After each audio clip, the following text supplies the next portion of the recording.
अस्सलाम वालेकुम रहमतुल्लाहि व बरकातुहू। मैं हूँ मोहम्मद इकबाल, आपका टीचर मैथ्स क्रिएशंस के प्लेटफॉर्म से। तो बेटा, हमने पीछे कल जो है टाइप्स ऑफ मैट्रिसेस हमने पढ़े थे, तो बस दो रह गई आज। सिमेट्रिक मैट्रिक्स क्या होता है और स्क्यू सिमेट्रिक मैट्रिक्स क्या होता है। ठीक है, इसके बाद में एंड पे सारे जितनी भी टाइप्स हैं उनकी इंशाल्लाह आपको उसमें समराइज़ करके वो भी बता दूंगा। तो आज हम सिमेट्रिक मैट्रिक्स और स्क्यू सिमेट्रिक मैट्रिक्स बेटा क्या होते हैं इसके बारे में जानते हैं। तो ये हमारा आज का टॉपिक है, symmetric matrix and skew symmetric matrix. ठीक है, तो सबसे पहले हम बात करते हैं सिमेट्रिक मैट्रिक्स की। स्क्वायर मैट्रिक्स, अब जहाँ पे साथ साथ में ब्रीफ करता था स्क्वायर मैट्रिक्स, ये पहले हम डिस्कस कर चुके हैं कि जिसमें रोज और columns, number of rows and columns are equal, that is called the square matrix. हमारे पास कोई एक स्क्वायर मैट्रिक्स ए हो, is said to be a symmetric. वो कब सिमेट्रिक होगा? If the transpose of A, अगर हम उस ए मैट्रिक्स का ट्रांसपोज लेते हैं जिसको हम ए पावर टी के ट्रांसपोज के लिए हम नोटेशन करते हैं, दोबारा अगेन वही ए मैट्रिक्स आपके पास आ जाए तो हमारे पास वो मैट्रिक्स स्क्वायर मैट्रिक्स जो होगा वो हमारा सिमेट्रिक बन जाएगा। इसके लिए ये आपके पास मेन कंडीशन ध्यान में रखनी है। If we take a transpose of matrix A, it gives again a matrix. Okay, तो यहाँ से उम्मीद है कि आप डेफिनेशन को थोड़ा बहुत समझ गए होंगे। अब इसकी मैं एक एग्जांपल करूँगा तो इंशाल्लाह आपको क्लियर हो जाएगा कि इसमें अगर हम लेट्स सपोज इसकी एग्जांपल के तौर पे मैं एक मैट्रिक्स लेता हूँ, A is equal to 1 2 2 and 4। ठीक है, अब यहाँ पे मैं इसका सलूशन करूँगा, चेक करते हैं कि ये सिमेट्रिक मैट्रिक्स है या नहीं है। ठीक है, अब देखें, सबसे पहले डेफिनेशन ये कहती थी कि अगर हम इस ए का ट्रांसपोज लें, ठीक है, तो सबसे पहले हम इसका क्या लेंगे बेटा? ट्रांसपोज। तो आप यहाँ लिखेंगे टेकिंग ट्रांसपोज। ठीक है, ऑफ मैट्रिक्स ए, आपने ए ट्रांसपोज लिया इज इक्वल टू, ट्रांसपोज का बेटा मैंने कल डिस्कस किया था कि रोज को कॉलम की फॉर्म में इंटरचेंज करें। आप इसको 1 और 2 मैंने लिख दिया। ठीक है, अब सेकंड रो को भी उसी तरह कॉलम की फॉर्म में लिखेंगे 2 एंड 4। ये हमारा एक ट्रांसपोज आ चुके हैं।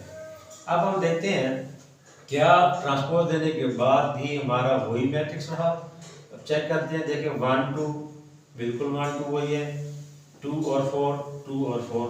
तो इसका मतलब है ये बेसिकली किसके इक्वल हो गया?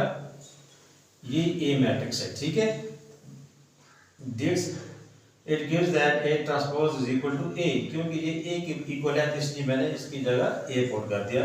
तो हमारी जो मेन जो हमने प्रूव करना था कि किसी भी मैट्रिक्स का ट्रांसपोज ले और दोबारा वो आपके पास वही मैट्रिक्स आ जाए, तो that is called the symmetric matrix. हम यहाँ पे कह सकते हैं कि A is a symmetric matrix. Okay बच्चों,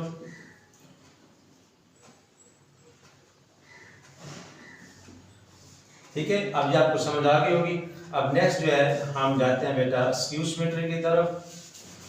तो उसके लिए आप देखें, स्क्यू सिमेट्रिक में सारी डेफिनेशन वही होगी, लेकिन एक थोड़ी सी चेंजेस हैं वो मैं आपको बता देता हूं।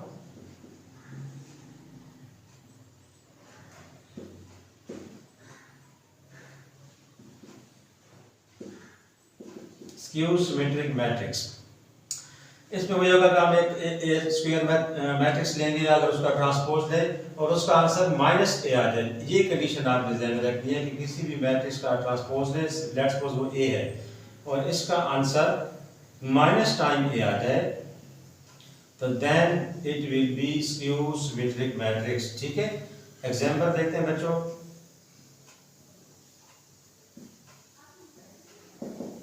ये मैंने एक लेट्स सपोज मैट्रिक्स दिया 0 -3 3 and 0। ओके, अब इसका ट्रांसपोज लेते हैं, एक ट्रांसपोज क्या करेंगे, रोज को कॉलम की फॉर्म में, ये फर्स्ट रो को कॉलम की फॉर्म में लिखिए 0 -3, सेकंड रो को भी कॉलम में कन्वर्ट करें तो 3 और 0। अब हमारे पास ये सूर्यकांत बन गई है। अच्छा, अब बेटा अब इस पूरे मैट्रिक्स से माइनस को जब हम कॉमन लेंगे तो हमारे पास क्या आ जाएगा, यहाँ पे हम माइनस कॉमन लेंगे तो 0 के साथ प्लस माइनस का इफेक्ट नहीं होता, ये आपका माइनस में चला जाएगा क्योंकि माइनस हम मल्टीप्लाई कर रहे हैं, माइनस माइनस ये प्लस हो जाएगा और एज इट इज 0 आ जाएगा। क्या किया, माइनस टाइम से मल्टीप्लाई किया तो आपके पास नया जो रिजल्ट आया 0 -3 3 और 0। अच्छा, अब माइनस के अलावा अब इसको देखते हैं कि क्या ये देखें 0 -3 0 -3 3 0 3 0, तो ये सारा मैट्रिक्स किसके इक्वल है बच्चों, ए के इक्वल है। अब ए ट्रांसपोज माइनस ऑलरेडी हमारे पास है और ये सारा मैट्रिक्स किसके इक्वल है, ए, तो हमारी ये कंडीशन भी सेटिस्फाइड हो गई कि ए ट्रांसपोज अगर माइनस टाइम ए आ जाए तो हमारे पास स्क्यू सिमेट्रिक मैट्रिक्स बन जाते हैं। तो बेटा अभी तक जो मैंने आपसे बात की है इसमें मैंने, आज मेरा 4th लेक्चर था जिसमें मैंने मैट्रिक्स के बारे में, फिर उसके बाद टाइप्स ऑफ मैट्रिसेस हमने डिस्कस की। आज ये 2 लास्ट रह की थी, सिमेट्रिक और स्क्यू सिमेट्रिक, तो इसका भी अल्हम्दुलिल्लाह कंसेप्ट मैंने आपको दे दिया है। तो अभी मैं 2-3 मिनट के अंदर पूरा एक रिव्यू करा देता हूँ जितनी चीज़ें हमने पढ़ी हैं। इंशाल्लाह कल से हम जितनी भी ये चीज़ें आप लोग सीख चुके हैं इसकी बेस पे आप 1.1 और 1.2 ईजिली आप इंशाल्लाह कर सकते हैं। कल से हम 1.1 स्टार्ट करेंगे, तो 2 मिनट का एक रिव्यू लेते हैं कि ये क्या टाइप्स थी, इनमें मेन बातें क्या थी। ओके,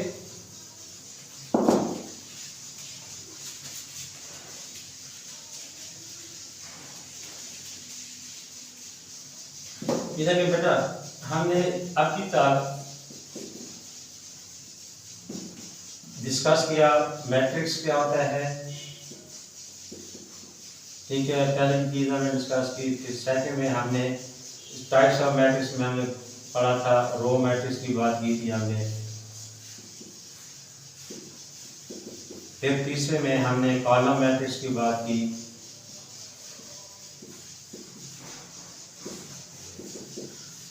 चौथे नंबर पे हमने स्क्वायर मैट्रिक्स क्या होता है। पांचवें पे रेक्टेंगुलर मैट्रिक्स क्या होता है।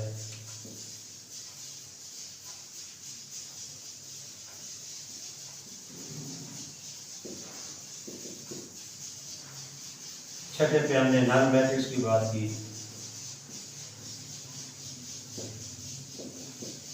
सेवन पे डायगोनल मैट्रिक्स था।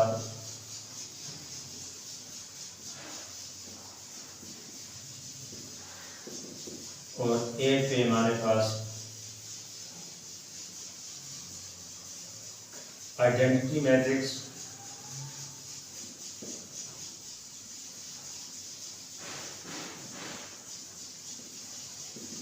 और 9 पे scalar matrix.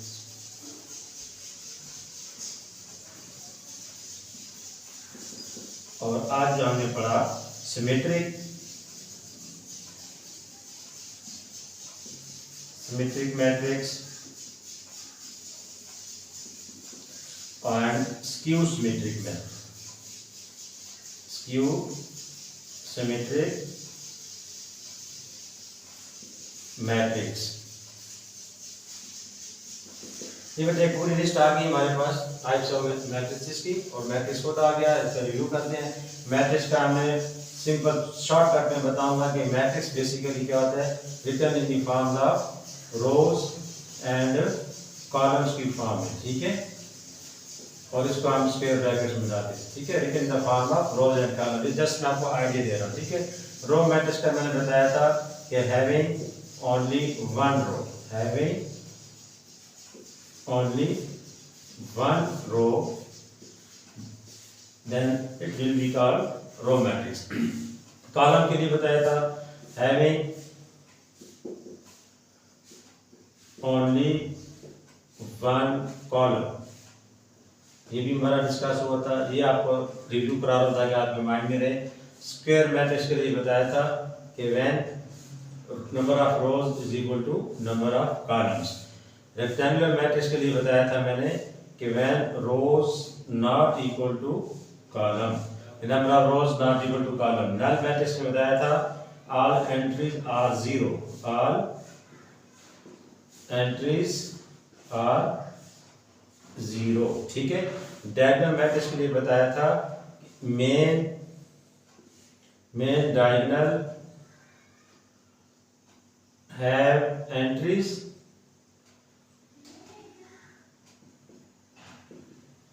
And all other entries are zero, ठीक है। मेन डायगोनल पे एंट्रीज होंगी और बाकी तमाम एंट्री जीरो होंगी। आइडेंटिटी मैट्रिक्स में यही सारी डेफिनेशन है, लेकिन मेन डायगोनल पे बेटा क्या होगा, main diagonal have one entry, ठीक है। यानी यहाँ पे जो एंट्रीज आएंगी वो वन होगी। स्केलर में बताया था कि हैविंग सेम एंट्रीज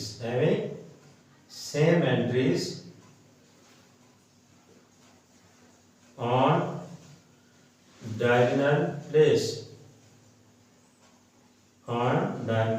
ठीक है। मतलब 2 आ सकता है, 3 आ सकता है। सिमेट्रिक मैट्रिक्स का चलिए मैं यहाँ बता देता हूँ। सिमेट्रिक के लिए मैंने बताया कि if A transpose is equal to A आ जाए तो ये आपके पास सिमेट्रिक होगा। और स्क्यू सिमेट्रिक के लिए अभी बताया है कि A transpose is equal to जब माइनस आ जाए किसी भी इसका ट्रांसपोज है। तो उम्मीद है बच्चों इंशाल्लाह आपको ये दोबारा फिर एक रिव्यू हो गया, रिवीजन हो गई। तो आपके ये मैंने ये कोशिश किया है कि 1.1 और 1.2 के जितने भी बेसिक रूल्स, डेफिनेशन, कॉन्सेप्ट्स ये मैंने आपको डिलीवर कर दिए। कल इंशाल्लाह इन्हीं को ध्यान में रखते हुए हम इंशाल्लाह 1.1 स्टार्ट करेंगे और आगे बढ़ते जाएंगे। तो अल्लाह ताला आपका हामी नासिर, उम्मीद है आपको मेरा लेक्चर पसंद आया होगा। तो इंशाल्लाह मिलते हैं कल एक नेक्स्ट वीडियो के साथ और 1.1 का सलूशन लेके आऊँगा। अल्लाह हाफ़िज़।